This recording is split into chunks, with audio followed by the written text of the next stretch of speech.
But I mean, Rob, how do you? Obviously, the disappointment of losing, but the game was on a knife edge. It could probably gone either way. Does that make it worse in a way? I think it does actually. That's exactly what we said in the change room afterwards. Last year's loss, was pretty humiliating. And it was a different sort of feeling. But this year is a lot tougher to swallow. Especially how far we've come in the last 12 months. So it was on a knife's edge, and there was one point in it. With 5 minutes to go, we had an opportunity to go ahead in the game. I don't know if the best team won, but we certainly are. We're a better outfit than what we were 12 months ago. So it's tough. It's a tough loss for us. But it's it's been a long sort of journey for us, and I'm just happy, where we are in our game at the moment. We've shown massive improvement, and there are lots of good signs, and this team can only get better and grow. Robbie, there's obviously the disappointment of losing tonight, but can you sum up your season, the highlights of your season in terms of the growth that you said? Yeah, without getting into detail, I mean, it's exactly the things that were questioned of us at this table last year, on conditioning, on skills, decision making. It's something that we've worked incredibly hard at, and we've managed to take a massive leap in the right direction. We've got the ability to score tries now and put defences under pressure. I thought they defended pretty well today. And again, in terms of our progression of our defence, it was a question mark, the latter part of the competition, but I thought we defended outstandingly well, against a quality outfit. So, there's lots of positives, that we can take going forward. Coach, can you just give us an idea of where exactly do you think you've gone wrong tonight, or where did you out of your hands tonight? Look, it was a difficult game. I mean, it's, I don't think.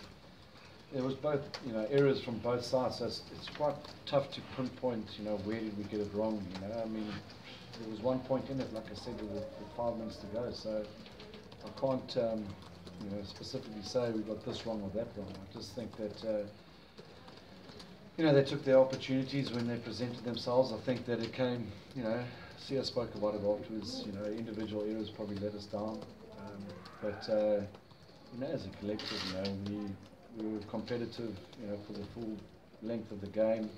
We had them under pressure, our set piece, one or two lineouts that weren't great in the beginning, but our lineout, improved as the game went. Our mauls were working effectively. Our scrum started to dominate at the end of the game.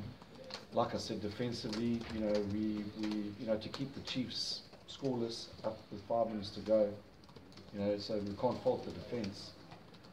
So, I guess it boiled down to interpretations and mistakes, and which led them to get those 3 pointers. So we were in it to the death, and there was even an opportunity at the end there to get back in it. But it's disappointing. Rob, were you surprised that they kicked so much on your back three initially? Found a bit of space early on and kind of put you under pressure territorially? Yeah, they probably did, and we probably didn't do enough of that actually, in that first half. We kept on hammering away at them, and we could have probably found a bit more kick space, which we spoke about at half time. I thought we were a little bit better in the second half, and they were giving us some, free ball, but they changed that tactically. But there was, as I say, it was pretty close in the whole game. So I think that we could have been smarter. We didn't put enough, as I say, attacking kicks in behind them to expose Mackenzie. But we had our chances on Saturday. So early in the game, you made a big hit on Brody Retallick, line speed. You had spoken about line speed. You set the example. Were you happy with the way the guys followed that example? Yeah, I was pretty happy with our defense as well. Like I said earlier this year, coach doesn't want me to be that kind of captain that speaks a lot, and I can't speak a lot, and all he wants from me is to lead by my action. So I was quite happy that I could do that at the beginning of the game already to set the tone, and I was very happy by the way the guys followed on towards the game, because it was very important for us to get off the line, because we know last year they had so much space because we were just waiting for them, wanted to make double hits, and I think today we interrupted all the attack. They didn't get as much attack as they wanted to, and they were pretty good at defending us as well.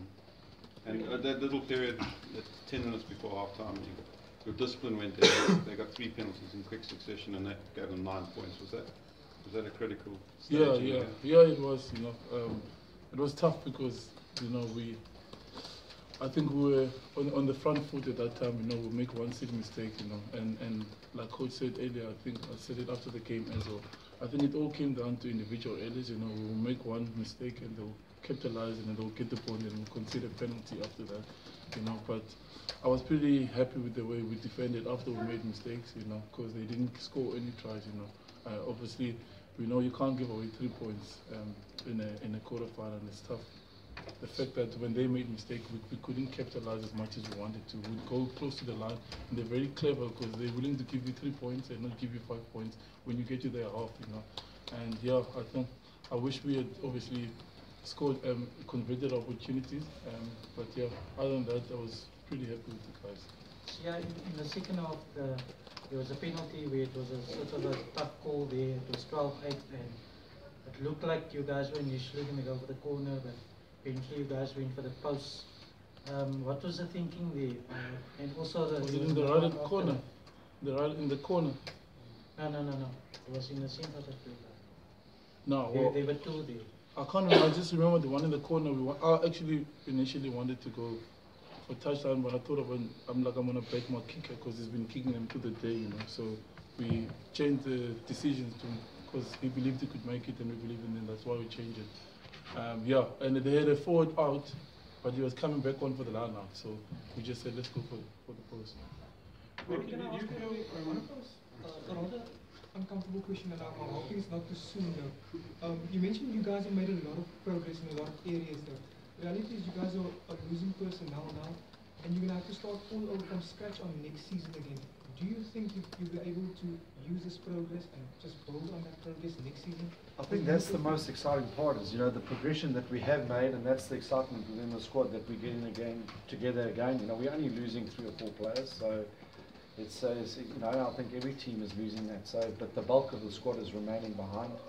And the players are excited. They've seen now what they can do, and if we work incredibly hard, that we can be seriously competitive in a very tough competition. So, that was the chat afterwards.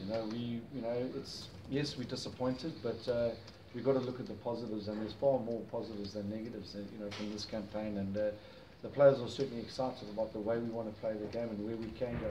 There's a lot of young, talented players here. We've got a young leadership group, and I felt that they grew as the campaign went on, and that excites me. Working with these gents again, and we've got the same mindset that we can work hard and that we can improve, over the pre-season, and take the mindset of the way we want to play the game.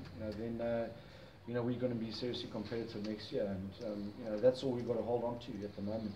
It's like I said, it's disappointing to lose, but the way that we've progressed this season in certain areas, we certainly are excited. And if that means there's 1 or 2 other weaknesses that we still need to work on, then we will tackle those, come the pre-season. And if we can see the amount of growth that we made in the glaring weaknesses that we had in the quarterfinal last year, if we can sort those out within 3-4 months, then this team is just going to get better and better. And that's, for us, the players are embracing that, and they're going to deserve their break now. But once we get back together, I certainly feel that we're going to be nice and confident and competitive team next year. Stephen had a question, guys, I think, and we'll get to you there. Did you That's feel the first time we've ever interjected.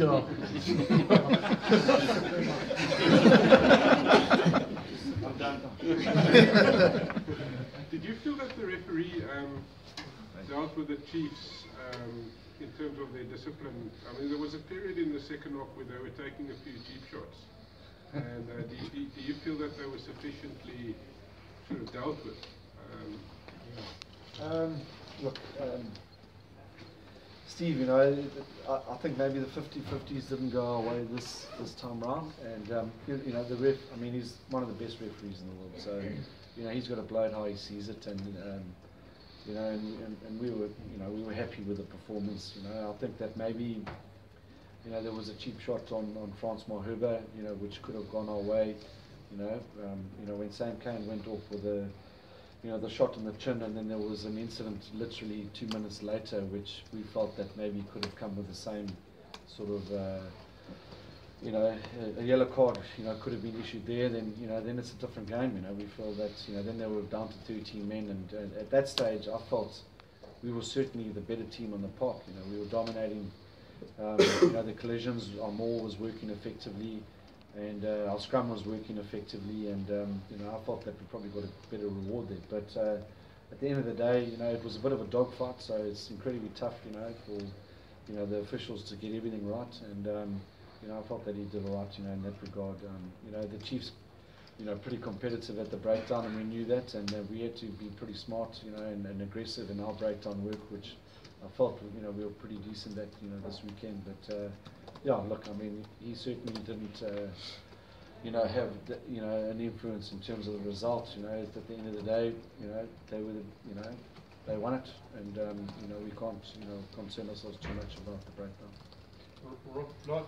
Last year, at this particular point, you'd just been dealt the lesson, if you know what I mean. Yes. So you hadn't really been able to internalise it yet. You then went travelling to sort things out. Yes. Now you're talking about the players having a break before you meet for pre-season, but there's a Currie Cup to come. I know there's a lot of guys who go to Springbok. Yeah. How important is maybe the next couple of months for those young players coming through to continue to grow a game? I'm assuming you're not going to. I'm assuming Dobbo's carrying on as Yes. Currie Cup coach. Yeah. But how important is this next period going to be, given that you sort of since the beginning of the year you've been on the same track? It's not like last year where suddenly you woke up like at this point of the year you've been on. Well, it's the same mindset, Gavin. You know, it's just that when I say they're going to get a break, they're going to get a week. You know, so because there's a Currie Cup to win. You know, the difficult thing about Super Rugby and you know, building a team culture and building, you know, the way we want to play the game is that, you know, there's no sort of end to the Stormers. You know, you can just suddenly say, that's it, you know, we're finishing today, and we give the guys a couple of weeks off, and then we start planning ahead. You know, it's the players have to go to Springbok duty, and then, you know, the other players have got to go win a Currie Cup with Dobbo, and that's got to be our mindset. You know, we all play for the union, and you know, we've got to win that Currie Cup. You know, the most important thing is that there's a lot of alignment between myself and Dobbo and the teams, and that you know, we've got a similar mindset in the way we want to play the game and the way we're trying to develop our culture, and we've got that. So hopefully there's not too much of a difference between, you know, what the players experience with Dobbo and what they experience with us. But from the coach's point of view, we'll do exactly that again. You know, we'll go back to the drawing board, and we'll look at our campaign. We'll look at what needs to improve. You know, what's working for us, and we will travel the world and once again go and get, you know, expertise, you know, and advice from various coaches all over the world and various teams, and see what we can do to improve our team. And that's what, you know, we certainly are excited again to do that. You know, so the coaches now will take a week off or 2 weeks off, and then we'll get together. We'll do our, you know, our sort of review of the campaign, and then we'll get on our travels. And again, we spoke about it in the change room, and we're going to come back and present, you know, a good plan going forward, you know, for 2018, and the players understand that, and they're excited for that. So, like I said, if we can show massive improvement, you know, from this time last year, and that was all down to the hard work and the research that we did of ourselves, you know, and that's the most important thing, is that we've got to look at ourselves first before we look anywhere else. And once we understand, you know, who we are and what we want to do and where we want to go, then we can go and, you know, again, go get some professional development, and hopefully present again a decent plan to the players that they get excited about. So, you know, the decision makers at SA Rugby will be really pleased with the way you dealt with that post-match answer about some of the personnel leaving this year. So I'm giving you the platform now to talk to us about some of the players leaving now and how you feel about that. It's just honesty that I was speaking about. You know, it's tough for us to lose players, you know, especially the period we're in South African rugby. Like, you know, I said last year, I think the Springboks didn't do well because all the South African teams didn't do well. We got 60 points in the quarterfinal. The Sharks got 50 points away. The Lions were the only team to stand up, and you know, and we made that rule that only the South African players are going to get picked, or mostly, and you know, how do you expect the Springboks to do well with our unions not doing well, you know? And you know, we can't always compete against the pound or whatever, the euro that's coming from the other side of the world. But you know, we're trying to create something different here. We're trying to give a good culture. You know, it's not only about the money, but we want players to be happy. We want them to enjoy themselves, you know. We have a very diverse group here at the Stormers, you know, and we want to make it as pleasant as it is for anyone else, you know, so that you enjoy yourself here more, so that the money doesn't really matter. At the end of the day, you know, we're all in different financial situations. Some guys are a bit older, so they go, you know. It's tough to lose young guys, you know.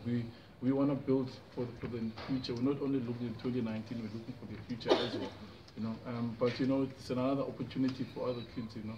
So we're going to try and do our best here at the DHL Stormers to make it the best vibe, so more guys want to come, and we want other players from other countries to come and play here as well. But we wish the guys luck. We want them to do well, and hopefully they can come back one day. And yeah. How do you motivate your, I mean, this is word very carefully, how do you motivate your frustrated fans now after today's defeat now? And another disappointing season, I would say. Not making it, advancing further in the quarterfinals. How do you keep your fans motivated then? Yeah, it's tough. It's tough because I know, and there are a lot of people rely, like a lot of people's happiness rely on us winning or losing, and they must just know.